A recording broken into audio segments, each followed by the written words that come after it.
ومالين سبتية كويلاتان كبيش الجون لبضا كوني شاني لباتان كبرنامج كينان مانتا إن شاء الله تعالى قد بدا عن كو إيجي دونا وحكم إذا تركيا أو مركي جوه الرئيسي كهالله دريرتا أودا حيسا إسرائيل يا إيران مكرون يا بسشكيان أو وضع هالله reer galbeedkii oo si tarab ah uga qaxaya wadanka Israel iyo internetkii Iran oo markii ugu horeysay hawada ay ku soo celiyeen dawladda Iran haddii aan ku bilaabo madaxweynaha dalka Turkiga Erdogan ayaa markii ugu horeysay ka hadlay diriirta u dhaxaysa Iran iyo Israel isaga oo sheegay in Israel iyo xulafadeeda ay ka mid ka yihiin Faransiiska Mareykanka Ingiriiska aan laga yeeli doonin buu yiri in ay gobolka bariga dhexe ay ka wadaan xasilooni darro isaga oo markaas garab ka saarayo dawladda Iran waxa uu madaxweynaha ku nuuxnuuxsaday in aan la ogolaan doonin heshiis hadda ka hor dhacay oo 1916 oo dhaxmaray Britain iyo France ama Ingiriiska iyo Faransiiska kadib dagaalkii koowaad ee adduunka uu ku jiray waxa uu sheegay in heshiis sir ah oo ay wada galeen labadaas dal ay ku kala qaybsadeen bariga dhexe in ay u kala qaataan qaybna ay qaadato Ingiriiska qaybna ay qaadato Faransiiska marka waxa uu soo xigtay heshiiskaas isaga ah waxaana uu sheegay in aan laga ogolaanaynin dawladda Israel iyo xulafadeeda in ay heshiiskaas dib u soo kiciyaan taas oo ku saabsanayd baa la yiri in xagga saameynta oo Middle Eastiga iyo bariga dhexe loo kala qaybsado Ingiriis iyo Faransiis haddana iyada oo loo soo marayo buu yiri dawladda Israel ku taala bariga dhexe waxa uu sheegay in aan ogahay buu yiri dadka Iiraaniyiinta ah in ay dad yihiin adag oo ka bixi kara conflict iyo dagaal kasta oo qabsada situation kastana la dhiil gareyn kara ayuu yiri waxa uu sheegay in uusan wax shaki ka qabin in ay la garab taagan yihiin dawladda Turkiga haday yihiin la garab taagan yihiin taageero iyo wax kasta ay uga baahan yihiin shacabka reer Iran inuu la garab taagan yahay asaga iyo dawladdiisaba xilligan adag oo ay ku jiraan dawladda dadka Iran waxa uu sheegay in dadkan ay ka soo gudbi doonaan hadii uu Ilaahay idmo wuxuuna u rajeeyay inay leeyihiin kartida taariikhda iyo historyga ay kaga soo gudbi karaan arrinkan hadda haysta ee ah dagaalka u dhaxeeya iyaga iyo Israel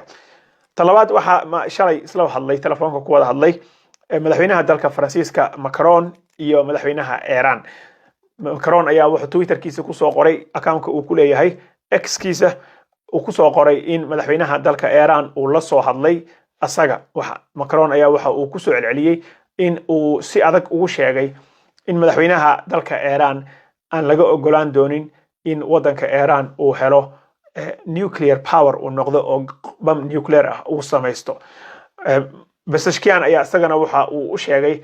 in aysan ku tala jirin wadanka Iran inay samaystaan nuclear bomb laakiin ay xaq u leeyihiin awoodeedii iyo kartideedina ay leeyihiin in ay si nabadgelyo ah u bacrimiyaan nuclearka iyaga oo uga faa'iideynayo in ka badan 90 milyan oo qof ee ku nool wadanka Iran Macron ayaa hadalkan ku soo celceliyay asaga oo sheegay in uu isku dayayo inuu reer galbeedka ka dhaadhacsiyo in programkan la joojiyo sida UN-ta ay soo qaadatayna lagu sameeyo xaaladda de-escalation oo hoos loo dhigo xabad joojin la raadiyo nabadgelyana lagu soo dhameeyo iyo wada hadal arrinkan isaga ah marka Iran waxa ay diiday inay marnaba ka taqluusto oo ay ka tanaasusho programkeedii ahaa in ay bacrimiso nuclearka waxayna ku adkaysanaysaa in ay u isticmaalayso civilian purposes only ama barnaamijkan inuu yahay barnaamij aan hubaysnayn oo uu yahay barnaamij koronto ay kaga dhashanayaan waxa sidoo kale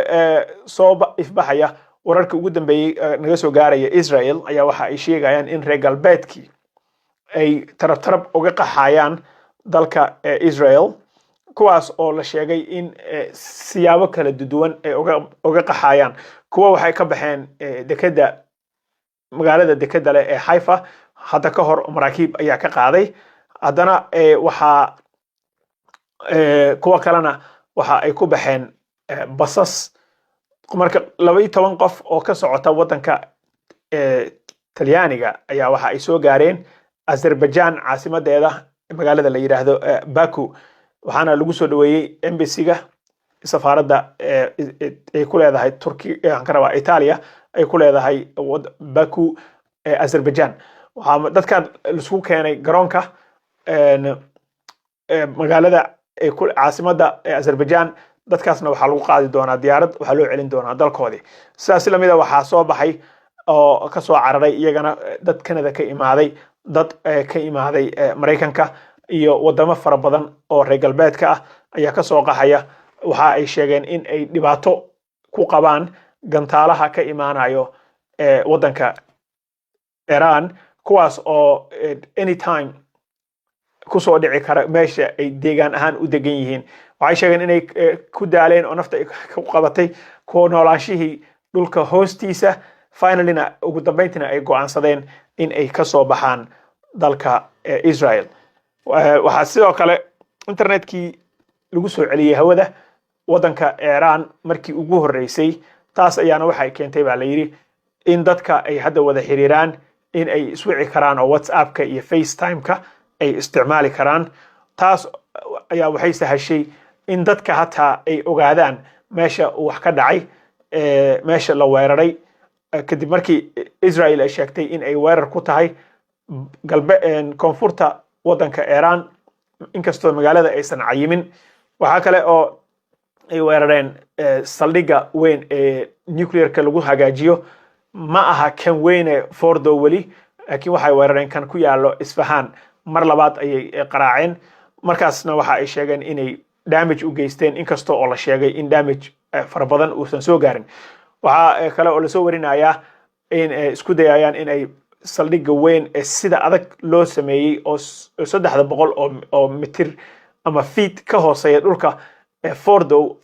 kaas ay isku dayayaan inay weeraraan hase ahaatee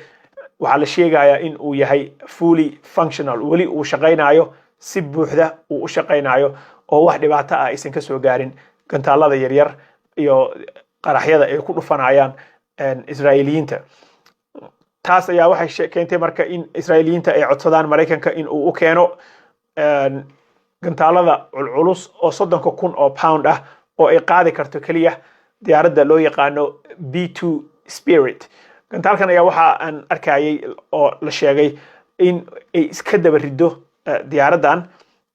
marka kan hore ay rido waa 250 kilogram oo u dhiganta 550 pound ayaa kan Yahuuda ay haysato waa intaas ah sidoo kale GBU 28 waxay haysataa 1,800 ilaa 4,000 oo pound adiga buu u dhigmaa laakiin tan Mareykanka GBU 57 ay rido waa 13,600 oo kilogram kaas oo u dhigma 30,000 oo pound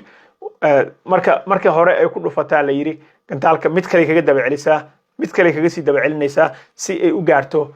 saldhigga ugu hooseeya meesha so arrinkan Fordo wali farikama qodna wax hadda dhibaato ah oo soo gaarayna ma jiraan baa la yiri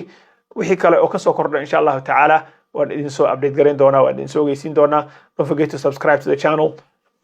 rukunta adulaha idmo wassalamu alaykum wa rahmatullahi wa barakatuh